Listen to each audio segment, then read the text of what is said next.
KK Tamil உலகில இருந்து நீங்க எல்லாரும் சூப்பரா இருப்பீங்கன்னு நம்புறேன். ஸோ நானும் வந்து நல்ல சூப்பராக இருக்கிறேன். இன்னைக்கு பார்த்தீங்கன்னு சொன்னா பச்சை பயறு வந்து அதாவது முளைகட்டப்பட்டு கொண்டு வந்து வச்சிருக்கிறேன்.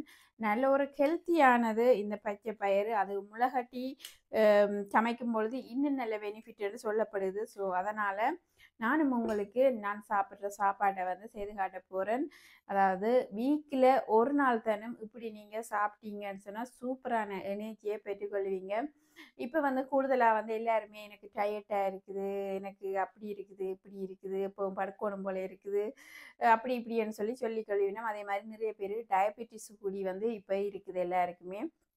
ஸோ அப்படியானவ கூடி இந்த கஞ்சியை வந்து குடிச்சு கொள்ளலாம். அவ்வளவு சத்தானதும் அதே மாதிரி வந்து சூப்பரான எனர்ஜியையும் பெறக்கூடியது இந்த கஞ்சி. ஸோ நீங்கள் செய்து குடிச்சு பார்த்தா தான் உங்களுக்கு அது தெரிஞ்சு கொள்ளும் எப்படின்னு சொல்லி. ஸோ இந்த கஞ்சி செய்கிறதுக்கு முதல் இந்த சேனலை யாராவது புதுசாக பார்க்குற நீங்களாக இருந்தால் பெல் ஐக்கானை ப்ரெஸ் பண்ணி ஒரு சப்ஸ்கிரைப் கொடுத்துக்கொள்ளுங்க. அப்போ தான் நானும் ரெசிபி போடுறதுக்கு உதவியாக இருக்கும். அதனால தான் அதை கேட்டுக்கொள்கிறது. அதே மாதிரி உங்களோட ஃப்ரெண்ட்ஸ் அண்ட் ஃபேமிலிக்கும் ஷேர் பண்ணிக்கொள்ளுங்க. அவையும் இப்படியான பச்சை பயிறு கஞ்சியை வந்து வீட்டில் செய்து சாப்பிட்டு கொள்வதற்கு உதவியாக இருக்கும். ஸோ அதனால தான் அந்த ஷேரிங் கேம் வந்து கேட்டுக்கொள்வது.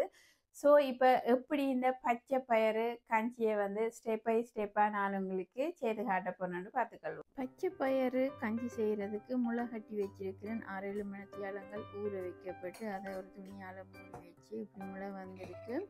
இப்போ ஒரு பாத்திரத்தில் இதை வந்து அவிச்சு கொள்ள போகிறேன். அவிச்சிட்டு தான் கஞ்சி செய்யணும். அவியறதுக்கு தேவையான தண்ணியை விட்டுக்கொள்கிறேன். கணக்கு தண்ணி விடையில் ஓரளவாக நான் விட்டுருக்கிறேன். கை வச்சு பார்த்தீங்கன்னு சொன்னால் தெரியும். இப்போ கொஞ்சம் உப்பை வந்து போட்டுக்கொள்கிறேன். உப்பை போட்டு மிக்ஸ் பண்ணிவிட்டு ஒரு 5-10 நிமிடங்கள் அவிச்சு கொள்ளணும். முளைகட்டப்பட்ட பயறு டப்பன் அவிஞ்சிடும் மற்ற பயிரை விட.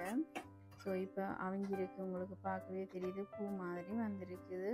ஸோ அவியறதான இதில் வேலைப்பாடு, மிச்சம் எல்லாம் டப்பண்டே முடிஞ்சிடும். ஸோ ஒரு 10 நிமிடத்தில் நல்ல ஒரு பிரேக்ஃபாஸ்ட்டு ரெடி ஆகிடும். நான் இப்போ தேங்காய் பால் ப்ளஸ் தேங்காய் பால் விட்டுக்கொள்கிறேன்.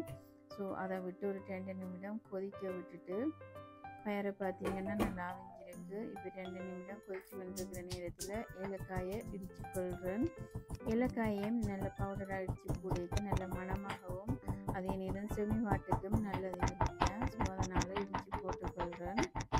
ஏலக்காயுடன் பார்த்தீங்கன்னு சொன்னால் இஞ்சி பவுடரும் போட போகிறேன். அதாவது வேர்க்கொம்பு பவுடரும். இப்போ ஏலக்காயை போட்டுக்கொள்கிறேன். வேர்க்கொம்பு பவுடரும் கொஞ்சம் போடணும். இந்த காஸ்டிக் இருக்குது தானே, அதாவது வாயுகள் செமிவாடுகளுக்கெல்லாம் நல்லது அது போட்டிங்கன்னா. இப்போ நல்லா இது கொதிக்க தேவையில்லை. நான் அப்படியே வந்து இறக்கி இப்போ ஒரு ஓலுக்கு ரான்சம் பண்ணி அதை வந்து சர்வ் பண்ணி கொள்ள போகிறேன். ஸோ இப்போ பார்த்தீங்கன்னு சொன்னால் பச்சை பயிறு கஞ்சி வந்து ரெடியாகி விட்டது. பார்க்கவே உங்களுக்கு தெரியுது. நல்ல ஒரு ஆரோக்கியமான பிரேக்ஃபாஸ்ட்டு. நல்ல அமேசிங்கான சுவையில் இருக்கக்கூடிய பயறு கஞ்சி வந்து செய்து காட்டியிருக்கிறேன். செய்த முறையெல்லாம் பார்த்துருப்பீங்கன்னு நினைக்கிறேன். எப்படி செய்கிறேன்னு சொல்லி சிம்பிளான முறையிலையும் ஹெல்த்தியான முறையிலையும் செய்திருக்கிறேன். பயறில் வந்து நிறைய பெனிஃபிட் இருக்குது. நான் டாக்டர் இல்லை இதை உங்களுக்கு எக்ஸ்பிளைன் பண்ணி சொல்கிறதுக்கு. இருந்தாலும் பொதுவாகவே எல்லாருக்கும் தெரியும் நிறைய சத்து இருக்குன்னு சொல்லி. அதே மாதிரி பார்த்தீங்கன்னு சொன்னால் இந்த கஞ்சி வீக்லி ஒரு நாளைக்கு நீங்கள் எப்படி குடித்தா கூட உங்களுக்கு நல்லதுதான். அது முளைகட்டி நீங்கள் அந்த பயரை வந்து குடிக்க தான் அது இந்த பெனிஃபிட் கூடன்னு சொல்லப்படுது.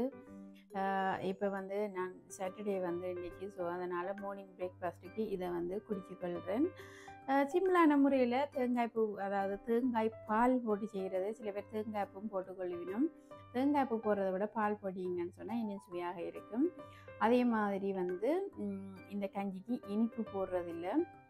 இப்போ சில பேர் வந்து கஞ்சிக்கு இனிப்பு போட்டு குடிப்பினோம். உண்மையில் கஞ்சிக்கு இனிப்பு தேவையில்லை. ஸோ அதனால் வேர்க்கொம்பு, அதாவது இஞ்சி பவுடர்னு சொல்லிக்கொள்ளும், அதுவும் போடணும். அப்போ தான் இந்த பயறில் வந்து காஸ்டிக், அதாவது அந்த வாய்வுத்தன்மை இருக்குன்னு சொல்லிவினோம். ஸோ சில பேருக்கு பயறு சாப்பிட்டா நெஞ்செல்லாம் வந்து வாய்வு மாதிரி குத்தி கொண்டிருக்கும்னு சொல்லிவினோம். ஸோ அவை வந்து இப்படி வந்து வேர்க்கொம்பு பவுடரை வந்து போட்டு இதுக்குள்ளே செய்யலாம். அதே மாதிரி நான் ஏலக்காயும் போட்டிருக்கிறேன். ஏலக்காயும் நல்ல ஒரு ஸ்பைசி ஐட்டம் தான் வந்து. அதே மாதிரி நல்ல மணத்தையும் கொடுக்கக்கூடியது. ஸோ சூப்பரான முறையில் சிம்பிளாக வந்து செய்யக்கூடிய பயறு கஞ்சி செய்து காட்டியிருக்கிறேன். ஸோ நீங்களும் உங்களோட வீட்டில் ட்ரை பண்ணி பார்த்து எப்படி இருக்குது என்ன மாதிரி இருக்குன்னு சொல்லி கொமெண்ட் போட்டுக்கொள்ளுங்க. அதே மாதிரி என் சேனலுக்கு கொமெண்ட் போட்டு ஆதரவு கொடுக்குற அன்பான என் வியூவர்ஸுக்கு ரொம்ப நன்றி. என்னென்னு சொன்னால் அவன் வந்து என் வீடியோவை வந்து ஃபாலோ பண்ணி பார்க்கணும். ஸோ அதனால் எனக்கு வந்து கொமெண்ட் போட்டுக்கொள்ளினும். ஸோ அவைக்கு மிகவுமே நன்றியை தெரிவித்துக்கொள்கிறேன். அதே மாதிரி தொடர்ந்து என்னுடைய சேனலுக்கு ஆதரவை கொடுப்பீங்கன்னு நம்புகிறேன். அத்துடன் வந்து என் சேனலை யாராவது புதுசாக பார்க்குற நீங்களாக இருந்தால் பெல்லைக்கோனை ப்ரெஸ் பண்ணி ஒரு சப்ஸ்கிரைப் கொடுத்து ஆதரவு கொடுத்துக்கொள்ளுங்க. அப்போ தான் நானும் ரெசிபி போடுறதுக்கு உதவியாக இருக்கும். அதே மாதிரி உங்களோட ஃப்ரெண்ட்ஸ் அண்ட் ஃபேமிலிக்கும் இப்படியான ரெசிபிகளை ஷேர் பண்ணிக்கொள்ளுங்க. இப்போ தமிழாக்கள் வந்து நல்ல நல்ல சாப்பாடுகளை வந்து அதாவது சமைச்சு சாப்பிட கவைக்கு நல்லது தானே. இப்போ வருத்தங்கள் வராமல் நீண்ட ஆயிலோட இருப்பிடம் தானே. ஸோ அதனால் நல்ல நல்ல ரெசிபிகளை நீங்கள் கண்டிப்பாக வந்து ஷேர் பண்ணுறது தான் நல்லதுங்கிற தமிழ் சமூகம் வந்து அப்போ தான் வந்து ஆரோக்கியமாக இருக்கும். ஸோ அதனால தான் நான் வந்து ஷேர் பண்ணுங்கன்னு சொல்லிக்கொள்கிறது. அவை வந்து இப்படியான சாப்பாடுகளை சேர்த்து சாப்பிட்டுக்கொள்வதற்கு. ஸோ இன்னும் ஒரு சூப்பரான ரெசிபியோடு நான் உங்களை சந்திக்கிறேன். நன்றி, வணக்கம், பாய்.